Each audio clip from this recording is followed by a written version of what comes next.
to a Harley Davidson Pan America. Well, I've had this thing now for 18 months. We're up to nearly 20,000 kilometers.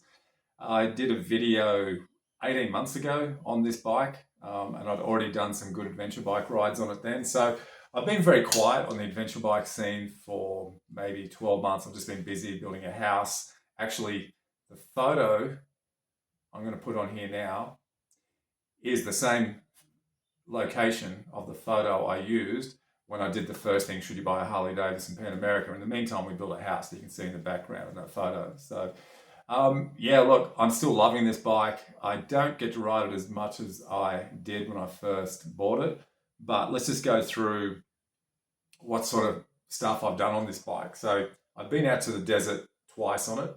I climbed Big Red to the top of it with all my luggage. Big Red is Australia's tallest sand dune out on the edge of the Simpson Desert. Any Australian knows about it, but for those overseas, it's a 40 metre, 120 foot high sand dune. Rode the Harley up to the top of that. Man, I just still love this bike, eh? Like, I'm not endorsed by Harley Davidson. I bought this bike, paid cash for it. These guys helped me out, Gasoline Alley. They just look after me with when I need a service, etc. They look after me with a good price and help me there, which is fantastic. But the bike has been rock solid. We had the first problem originally with the intake manifold that split, and I've got a video on that as well. That happened when we were out at Tibooburra on the way out to Big Red. When that was fixed, I went back out, did another ride, 7,000 kilometers. I had the heat shield drop off the bike, which again, I've got that in another video. That was fully replaced under warranty by Harley Davidson. Yeah, I'll go through some things that I've done to the bike, some changes I've made. So I've gone back to just running the standard handlebars and standard handlebar riser. I did play around with different shaped handlebars and trying to put a motocross style bar on it, but it was a bit of a failure. So I ended up just going back to the stock handlebars.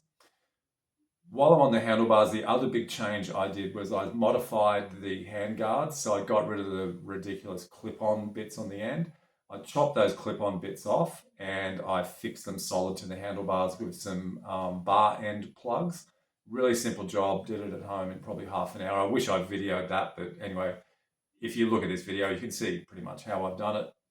I've got some aftermarket clutch and front brake levers on it, simply because I broke the clutch lever, and these were just a cheap alternative I found on eBay, and I bought these, and they're working great. I have not done too many other changes other than what I first said specifically. So front end, it has a fender riser, so it lifts the front fender off the mudguard. It has the radiator guard. I've upgraded the battery. I've put an Anderson plug on there, so the Anderson plug plugs directly into my battery charger.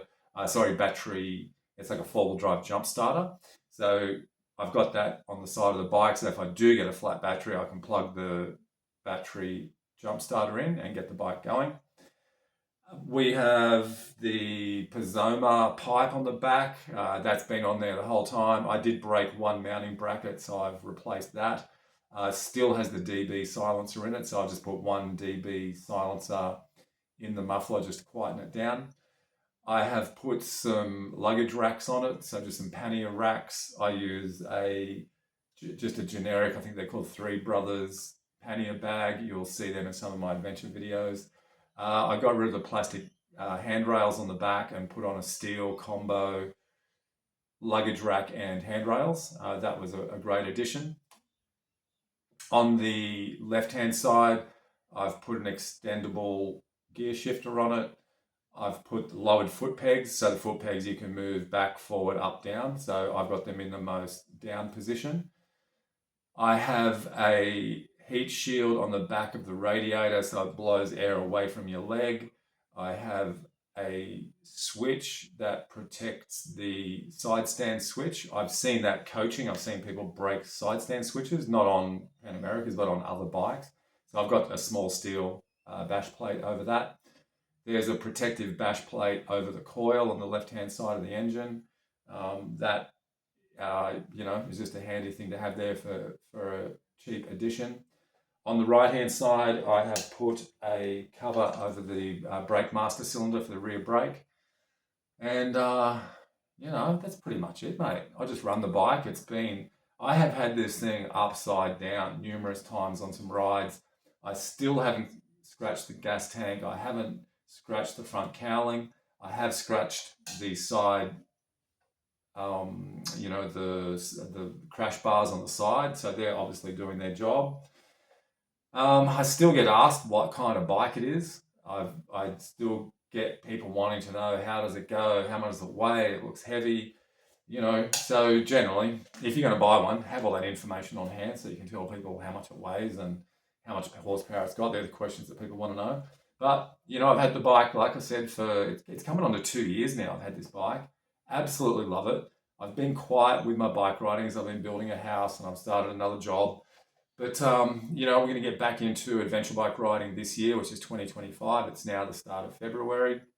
Can't wait to get out there. I'm going to keep this bike. I don't give a shit about what people say about it. I'll tell you what I love about this bike. It's the engagement you feel when you ride it. So my KTM 1290 was an incredible bike. It had, what do you call it, quick shift and all this stuff, hydraulic clutch. This thing has a clunky old cable operated clutch. The gearbox is stiff. But man, just the connectivity you have with the bike when you ride it, that's where my pleasure comes from. It's a grunty engine. It's not a smooth power delivery by any means. It just feels like an aggressive motorcycle, and that's what I love about the thing. While I'm here, I'll actually talk about the engine modes and what I ride it in. So generally, I have found the highway mode is pretty much all I leave it in. When I was on the desert roads, like the really corrugated, choppy desert roads, I found the highway mode was best. It was better than the off-road mode. I very rarely use sport mode. I find the suspension just gets too firm with this Showa adjustable ride height suspension. It gets too rigid, and I don't like the non-compliance over smaller bumps. So generally, I run the highway setting. The only other setting I run is once or twice in the rain. I have been caught out in the rain, so I've put it to wet road. And when I ride off-road, as in I go to the motocross park and I coach out there and I'm doing trails, etc., I go to the off-road plus mode. That's pretty much it. And as all of you know who own one or anyone who owns a modern bike, it's a pretty simple process of pressing a button and it rotates through those. The good thing with the Harley Davidson, you can change the mode of operation while you're riding. I think I saw a review on the Triumphs and you've got to stop the Triumph to go through the modes, which would piss me off. That'd be a pain in the ass. Off-road, I turn traction control off. I don't like traction control because I come from a motocross background. Traction control is in my right hand and in my left hand with the clutch. I'm not a big fan of traction control. I don't like electronic intervention on a motorcycle, how it takes over and tries to tell you what to do. So I generally, if I'm off-road especially, I turn the traction control off. I hope you've seen my videos where I took it to the Speedway. We did a thing called Dust Hustle over 12 months ago, where I had it on the Speedway track. That was just so much fun.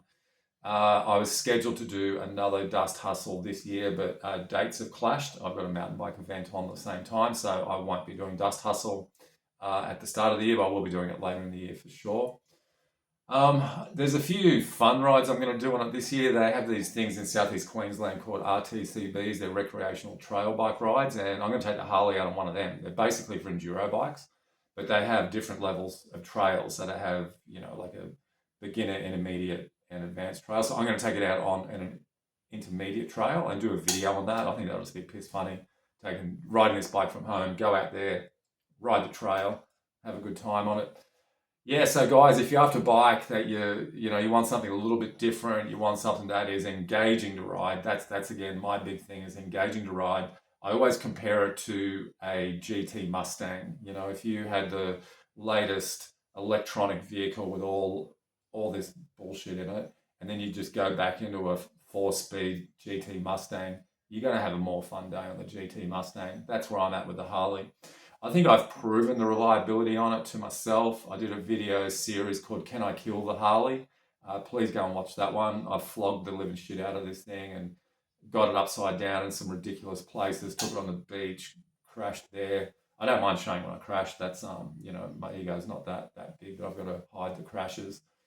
Yeah, so, one mod I did do, I will talk about as well, is I dropped my forks down. So when you buy the Pan America, the forks are up through the triple clamps by about 20 millimeters.